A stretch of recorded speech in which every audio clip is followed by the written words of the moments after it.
Hej, velkommen til YouPerform Coaching. I den her video der vil vi prøve at gå igennem nogle af de ting, du skal være opmærksom på, når du skal køre race. Vi har en checkliste inde på vores hjemmeside, hvor I kan se nogle af de ting, der vil være gode at pakke op til et race. Men jeg vil prøve at vise i hvert fald det mest essentielle her i den her video. Først og fremmest er det jo super vigtigt at have noget tøj at race i. Vi har den her race suit, som hænger sammen. Det er i hvert fald super vigtigt at have styr på det, inden man kører race. Så har vi selvfølgelig et ur. Jeg tænker, at de fleste har trænet med et ur. Det kan være godt at have også på race. Nogle venter med at tage uret på til løbet, men det kan vi lige komme tilbage på. Men det skal man i hvert fald også have styr på fra start. Så skal man selvfølgelig have styr på selve udstyret, hvor der er cykel og løbesko osv. Så er det super vigtigt også inden racet at have styr på energien. Have fyldt dunkene. Men energien er super vigtig at have med, fordi det er ligesom din brændstof til hele dagen.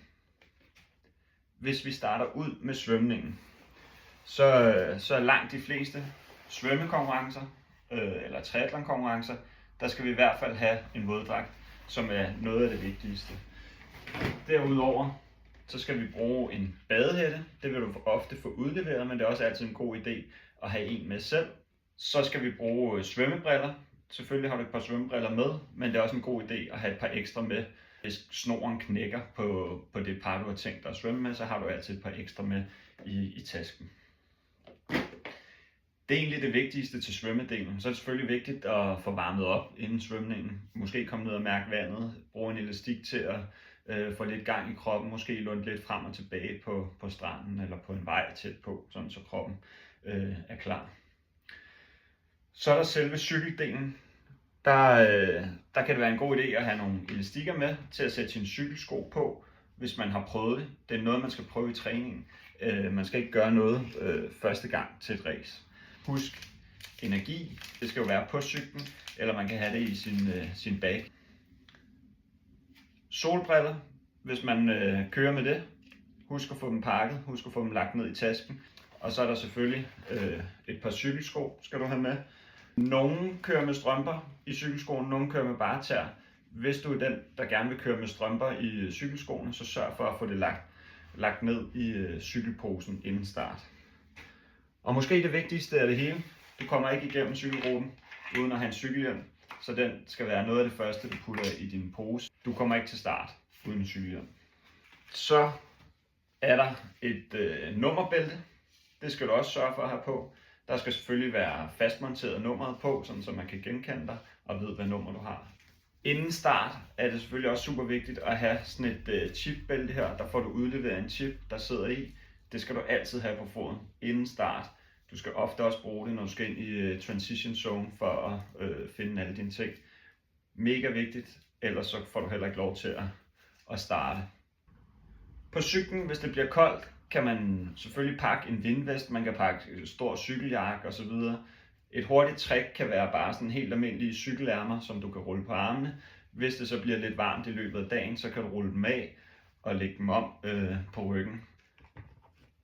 Så kan det være en god idé, hvis du ikke cykler med dit ur, at have en cykelcomputer på cyklen også, så du holder øje med din tid osv. Det er ikke nødvendigt. Men det kan være en god idé, hvis du skal holde nogle specifikke watt, eller har nogle zoner generelt, du skal overholde. Det tror jeg var det hele på cykeldelen. Du kan altid tilføje alt muligt ekstra. Igen, du kan gå ind og finde vores checkliste på vores hjemmeside, som er sådan en form for pakkeliste. Alle har deres egen individuelle pakkelister, kan man sige. Men det er i hvert fald lidt om det. Løbedelen er egentlig det allermest simple. Nogle har nærmest bare deres løbesko liggende.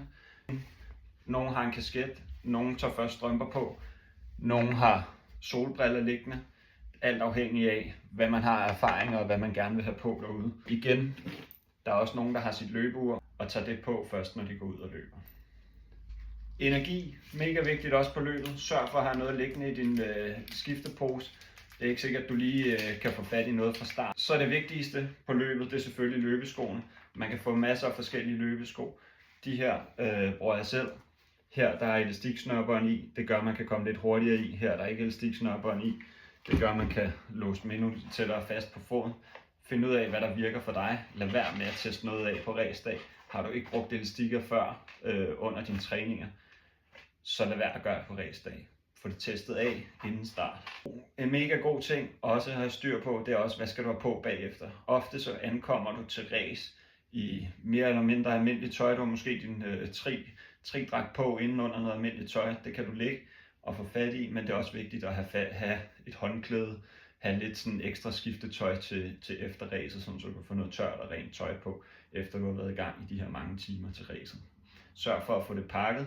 Sørg for at lægge alle de her ting op til dig selv i god tid, sådan så du ikke stresser over det lige den sidste dag op til race, og så står du lige og mangler det ene og det andet. For eksempel på cyklen, sørg for at få serviceret din cykel, eller i hvert fald selv lige give den et godt service.